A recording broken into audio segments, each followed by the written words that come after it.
માનવી ધર્મમાં મૂંઝાયો છે, ગૂંચવાયો છે, અને એટલે કચડાયો છે, ચગદાયો છે.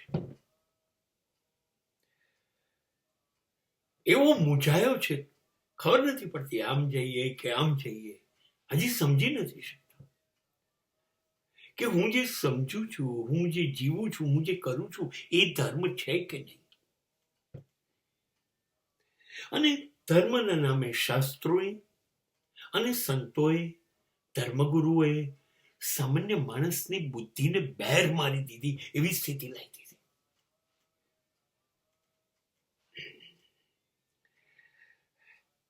મેં લગભગ ઘણા સ્તોત્ર, શાસ્ત્ર થોડું ઘણું એને અડવાનો પ્રયત્ન કર્યો. બ્રાહ્મણ છું. પ્રણમ્ય શિરસા દેવમ ગૌરી પુત્રમ વિનાયકમ ભક્તવાસમ સ્મરે નિત્યમ આયુ કામાર્થ સિદ્ધય પ્રથમ વક્રતુંડમ ચ એકદંતમ દ્વિતીયકમ તૃતીયમ કૃષ્ણ પિંગાક્ષમ ગજવક્ત્રમ ચતુર્થકમ લંબોદરમ પંચમ ચ ષષ્ઠમ વિક્રમેવ ચ સપ્તમ વિઘ્ન રાજમ ચ ધૂમ્રવર્ણ તથાષ્ટકમ નવમ ભાલચંદ્રમ ચ દશમ તુ વિનાયકમ એકાદશમ ગણપતિમ દ્વાદશમ તુ ગજાનનમ દ્વાદશૈતાની નામાની ત્રિસંધ્યમ યહ પઠેન્નર ન ચ વિઘ્ન ભયમ તસ્ય સર્વસિદ્ધિ કરમ પરમ. મને ગણપતિના 12 નામ માટે પુષ્કળ શ્રદ્ધા છે. શાસ્ત્રમાં જ્યારે ગણપતિનો અર્થ વિવેક આપ્યો તો હું બહુ રાજી થઈ ગયો. સાચી વાત છે, ગણેશ સ્થાપન એટલે જીવનમાં બધા પ્રસંગોમાં પહેલા વિવેકનું સ્થાપન કરવું. વિવેક એટલે પ્રમાણભાન, વિવેક એટલે શું કરવું શું નહીં એ. અને એ વિવેકના 12 નામ હોય મને મંજૂર, સ્વીકાર્ય હોઈ શકે.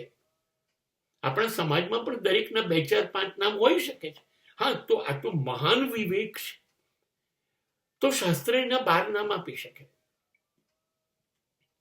પણ જ્યારે કહે છે કે જો તમે ત્રિસંધ્યમ, જો તમે 3 વાર કરો, સવાર બપોર સાંજ, તો બધા વિઘ્ન દૂર થઈ જશે.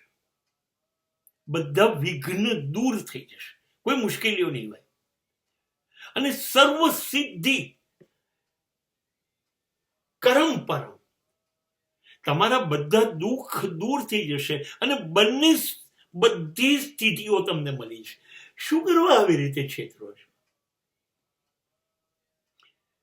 મેં એક દિવસમાં 500 વખત કર્યા છે અને કોઈ સિદ્ધિ મળી નહીં. ये शतवार पाठ करे जो कोई छूटे बंदी महासुख होई, जोई पड़े हनुमान चालीसा होई सिद्धि साखी गौरीशा.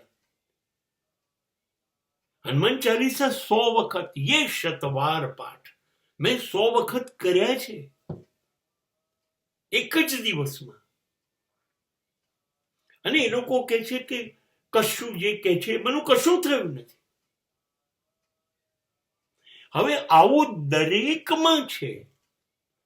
શિવ બાબતમાં, વિષ્ણુ બાબતમાં, બ્રહ્મા બાબતમાં, શક્તિ બાબતમાં. તમે ચંડીપાઠ વાંચશો તો એની અંદર માતાજી સ્વયં બોલે છે, એવું જ કે છે કે હું દરેક ઘરને સુખ સમૃદ્ધિથી ભરી દઈશ અને પેઢીઓ સુધી નહીં ખૂટે. આ લાલચ થઈ કે નહીં? દરેક શાસ્ત્રો રચાયા છે, એનું પઠન કરો, એ પ્રમાણે કરો. આ લાલચ થઈ, આવું કરશું દિવસમાં 3 વાર કે 100 વાર તો તમને આટલું મળશે. તમે શું કામ લોભ લાલચ આપો છો? તમને વિશ્વાસ છે કે નહીં કરે લોકો, માટે લલચાવવા પડશે.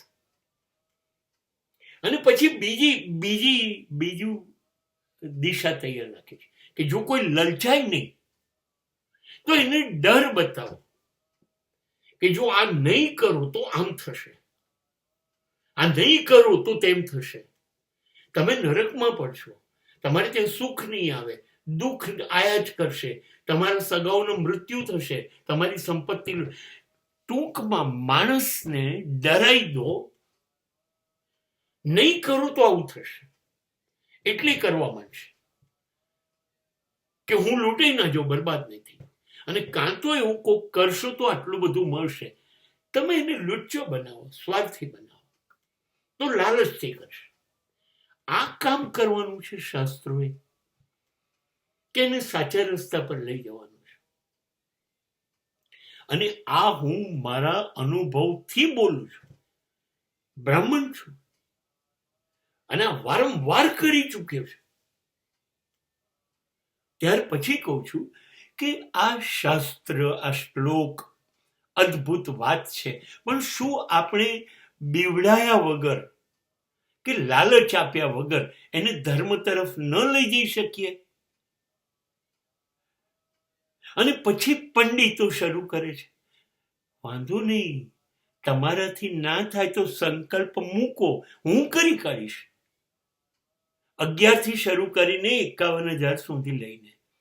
તમને લાગે છે મને ભૂખ લાગી હોય ને બીજું કોઈ ખાય તો એનું પેટ જે ભરાય, એનાથી મારી ભૂખ, મારી તકલીફ, મારી વસ્તુઓ માટે પંડિત કામ કરે અને ઈશ્વરે કબૂલ કરશે અને એનું ફળ મને મળશે, પંડિતને નહીં. આપણે શાસ્ત્ર દ્વારા, સંતો દ્વારા આપણે ક્યાં લઈ જવું છે? ક્યાં લઈ જવું છે? ધર્મને આપણે ખાડામાં નાખી રહ્યા છે. બસ એની ઉપર કબર બનાવવાની બાકી રહી છે.